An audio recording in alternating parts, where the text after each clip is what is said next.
മാറിയിരുന്ന് എന്തിനാണ് ഇങ്ങനെ dual face ആയിട്ട് കളിക്കുന്നത്? ഇപ്പം അഭിഷേക് ശ്രീകുമാറിന്റെ ഒരു കാര്യത്തിൽ ഞാൻ അപ്രീഷിയേറ്റ് ചെയ്യും. അവൻ എന്നോട് ഡിഫറൻസ് ഓഫ് ഒപ്പീനിയൻ ഉണ്ടെങ്കിൽ എന്റെ ഫേസ് ടു ഫേസ് ആണ് അഭിഷേക് പറയുന്നത്. പക്ഷെ സായി ഭയങ്കര ഫേക്ക് ആയിട്ട് ഇങ്ങനെ ഇതൊരു സിറ്റുവേഷൻ. അത് കൂടാതെ വേറൊരു സിറ്റുവേഷനിൽ ജിൻഡോ ചേട്ടൻ എന്നെ ടച്ച് ചെയ്തു എന്ന് പറഞ്ഞിട്ട് ഒരു സിറ്റുവേഷൻ ഉണ്ടായിരുന്നു. ആ സമയത്ത് ആളെ ഉറക്കത്തിൽ എന്തോ സംതിങ് ഉള്ളൂ. അപ്പൊ ഞാൻ അത് ഫസ്റ്റ് ഷെയർ ചെയ്യുന്നത് സായിയുടെ അടുത്താണ്. കാരണം സായി ഞങ്ങളുടെ ഗ്രൂപ്പാണ്, എനിക്കൊരു ബ്രദറാണ്. അതുപോലെ ഞാൻ സായിനോട് പോയി പറഞ്ഞു.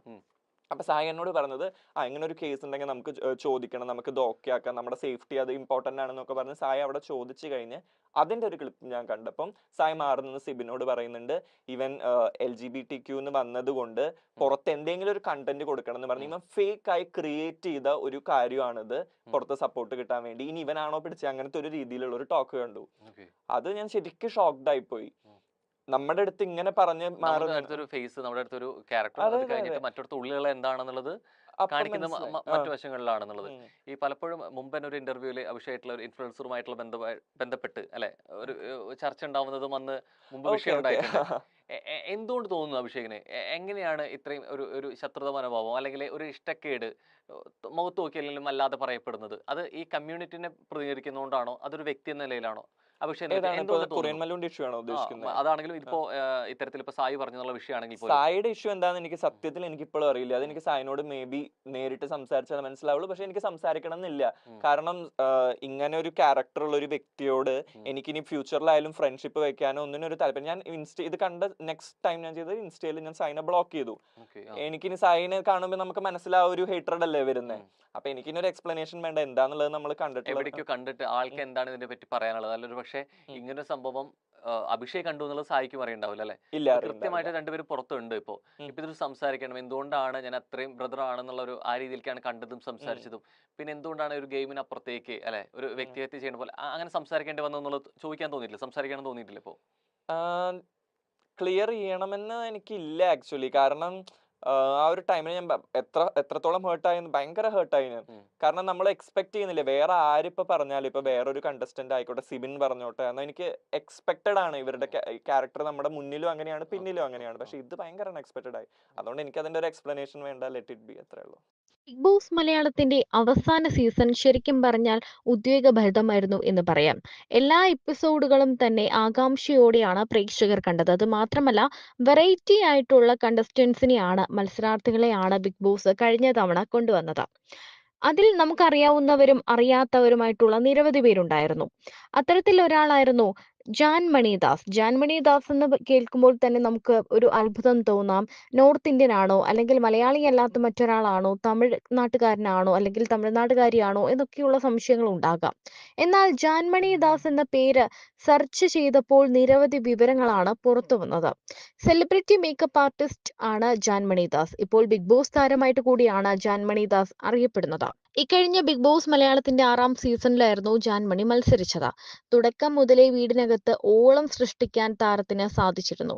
ജാൻമണിയുടെ ഡയലോഗുകൾ സോഷ്യൽ മീഡിയയിൽ വമ്പൻ ഹിറ്റുകളായി മാറുകയും ചെയ്തു.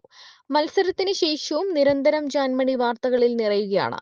അതിന് പ്രധാന കാരണം ബിഗ് ബോസിൽ സഹ മത്സരാർത്ഥിയായി ഉണ്ടായിരുന്ന അഭിഷേകുമായിട്ടുള്ള ജാൻമണിയുടെ കൊളാബുകളാണ്. ഇരുവരും ഒരുമിച്ച് ഫോട്ടോഷൂട്ടുകൾ നടത്തുന്നതിന്റെ വീഡിയോകൾ പുറത്തു വന്നിരുന്നു. എന്നാൽ ഇതോടുകൂടി അഭിഷേകും ജാൻമണിയും പ്രണയത്തിലാണെന്നും ഇരുവരും കപ്പിൾസായി നടക്കുകയാണെന്നും തുടങ്ങി പല തരത്തിലാണ് കഥകൾ ഇത്തരത്തിൽ നിരന്തരം സോഷ്യൽ മീഡിയയിൽ പുറത്തു വന്നത്. അങ്ങനെ സോഷ്യൽ മീഡിയയിലൂടെ നിരന്തരം പരിഹാസം ഏറ്റുവാങ്ങുക കൂടിയാണ് ഈ താരങ്ങൾ. ഇപ്പോഴിതാ ജാൻമണിയുടെ തിരക്കുകളെക്കുറിച്ച് പറയുകയാണ് നടിയും അവതാരകയുമായ രഞ്ജിനി ഹരിദാസ്. ജാൻമണിയുമായി അടുത്ത സൗഹൃദത്തിൽ ഉള്ള ആളാണ് രഞ്ജിനി. ബിഗ് ബോസിലേക്ക് പോകുന്നതിന് മുൻപും തിരിച്ചു വന്നതിന് ശേഷവുമൊക്കെ ഇരുവരും ഒരുമിച്ച് എത്തിയിട്ടുണ്ട്. എന്നാൽ ഇപ്പോൾ ജാൻമണിക്ക് ഒന്നിനും സമയമില്ലെന്നും പാതി തന്നെയായിട്ടുള്ള ഫോട്ടോഷൂട്ടുകളുടെ തിരക്കിലാണെന്നും അതൊക്കെ കണ്ടെത്താൻ ഞെട്ടിയെന്നുമാണ് സോഷ്യൽ മീഡിയയിലൂടെ പങ്കുവച്ച പുതിയ വീഡിയോയിൽ രഞ്ജിനി പറയുന്നത്. രഞ്ജിനിയെ ജാൻമണി മേക്കപ്പ് ചെയ്യുന്ന വീഡിയോ ആയിരുന്നു രഞ്ജിനി പങ്കുവച്ചത്. പിന്നാലെ മേക്കപ്പിനൊന്നും സമയമില്ലാത്ത അവസ്ഥയിലേക്ക് കൂട്ടുകാരി എത്തിയതിനെക്കുറിച്ചും രഞ്ജിനി പറയുന്നു. ജാൻമണി ഇപ്പോൾ ഭയങ്കര തിരക്കിലാണ്. മേക്കപ്പ് ഒക്കെ ചെയ്തു തരാനൊന്നും സമയമില്ല. കൊളാബ് ചെയ്യാൻ മാത്രമാണ് അവർക്കിപ്പോൾ സമയമുള്ളത്. എവിടെ നോക്കിയാലും ജാൻമണിയും അവളുടെ പുതിയ ബോയ് ഫ്രണ്ടും മാത്രമേ ഉള്ളൂ. അവർ കൊളാബ് ചെയ്തുകൊണ്ടിരിക്കുകയാണ്. എനിക്കതിൽ സന്തോഷം മാത്രമേ ഉള്ളൂ. പക്ഷേ ഈ കൊളാബറേഷന്റെ ഷൂട്ടിന്റെ സമയത്ത് എന്തിനാണ് നീ പാതി നഗ്നയായി വന്നതെന്ന് രഞ്ജിനി ജാൻമണിയോട് ചോദിക്കുന്നു. ആദ്യം കണ്ടപ്പോൾ തന്നെ എനിക്ക് താങ്ങാനായില്ല. പിന്നെ അത് പോട്ടെ എന്ന് വിചാരിച്ചു. എന്നാൽ 2 ദിവസം മുൻപ് ഞാനൊരു കാഴ്ച കണ്ടു. അതിൽ എല്ലാം പുറത്തായിരുന്നു എന്ന് രഞ്ജിനി പറയുമ്പോൾ അത് ആക്സിഡന്റലി സംഭവിച്ചതാണെന്നാണ് ജാൻമണിയുടെ മറുപടി. ഇത് അവിചാരിതമായി സംഭവിച്ചതാണെന്ന് പറയാൻ പറ്റില്ല. കാരണം ജാൻമണി 1 മില്യൺ അടിക്കുന്നതിന് വേണ്ടി ചെയ്തതാണെന്ന് ഞാൻ പറയും. പക്ഷേ ഇത് ടെറിബിൾ ആണ്. എന്റെ കൂടെ വരുമ്പോൾ സാരിയുടുത്ത് കുങ്കുമം ഒക്കെ തൊട്ടുവരും. പക്ഷേ നിങ്ങളുടെ മുന്നിലേക്ക് എത്തുന്നത് അങ്ങനെയല്ല. ജാൻമണിയുടെ എല്ലാം പുറത്തു കാണിക്കുന്ന ഒരു വീഡിയോ നിങ്ങൾ കണ്ടിരുന്നോ എന്നും രഞ്ജിനി പ്രേക്ഷകരോട് ചോദിക്കുന്നു. മാത്രമല്ല ജാൻമണിയുടെ ബോയ്ഫ്രണ്ടിനെ കുറിച്ച് പറയാനും രഞ്ജിനി ആവശ്യപ്പെടുന്നുണ്ട്.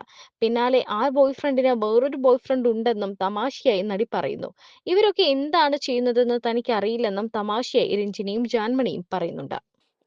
ഇപ്പൊ അല്ലാത്ത ലൂസ് ടോക്സ് ടൈമിൽ ഭയങ്കര തല്ലൂട്ടുണ്ടാക്കുക, മേ ബി ഫേക്ക് ആയിട്ട് കണ്ടന്റ് ക്രിയേറ്റ് ചെയ്യുക, അല്ലെങ്കിൽ കണ്ടന്റിന് വേണ്ടി കണ്ടന്റ് ഞാൻ ചെയ്തിട്ടില്ല. അത് എനിക്കൊരു റിയലൈസേഷൻ ഉണ്ട്. അപ്പൊ ഒരു ബിഗ് ബോസ് എന്ന ഷോയിൽ മേ ബി അവർക്ക് ആവശ്യം കുറെ കണ്ടന്റും കുറെ അങ്ങനെ ആയിരിക്കും. ആ രീതിയിൽ ഉണ്ട്. ഇപ്പോഴും ഈ തുടങ്ങിയ മുതൽ തൊട്ടിട്ട് കുറെ കേൾക്കുന്ന കാര്യമാണ് സ്ക്രിപ്റ്റ് ആണെന്നുള്ളത്. ഇതിനപ്പുറത്തേക്ക് എഡിറ്റഡ് ആണെന്നും പറയുന്നു. ഈ അഭിഷേക് അവിടെ എത്തുന്ന സമയത്ത് കൃത്യമായിട്ട് ആരെയാണ് ടാർഗറ്റ് ചെയ്യേണ്ടത്, അല്ലെങ്കിൽ ഇത്തരത്തിലാണ് ഗെയിം പ്ലാൻ ചെയ്യേണ്ടത്, ഇപ്പൊ അഭിഷേക് ഉദ്ദേശിക്കുന്ന രീതിയിലായിരിക്കില്ല അവിടെ നിന്ന് കിട്ടുന്ന നിർദ്ദേശം.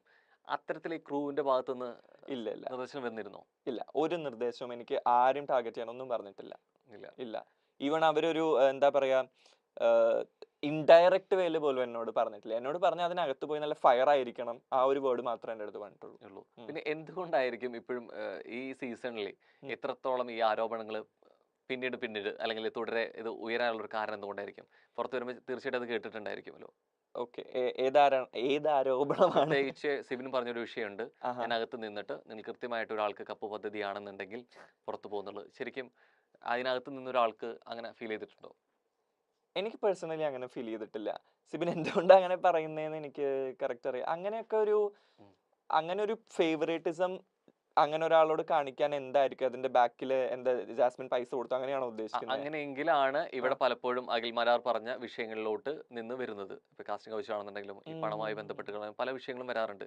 ശരിക്കും മെഡിസിൻ വിഷയത്തിൽ തുടങ്ങി എത്തി നിൽക്കുന്നത് വേറെ ഒന്നിലൊക്കെയാണ് അല്ലെ? അത്തരത്തിലെ ഈ സ്വയം താല്പര്യങ്ങള് അങ്ങനെ ശരിക്കും ഈ ഫേവറിസം കാണിക്കുന്നുണ്ടോ കണ്ടസ്റ്റൻസിനോട്? എനിക്ക് അങ്ങനെ ഫീൽ ചെയ്തിട്ടില്ല. അങ്ങനെ കാണിക്കാനാണെങ്കിൽ ഇല്ല, അങ്ങനെ എനിക്ക് ഫീൽ ചെയ്തിട്ടില്ല.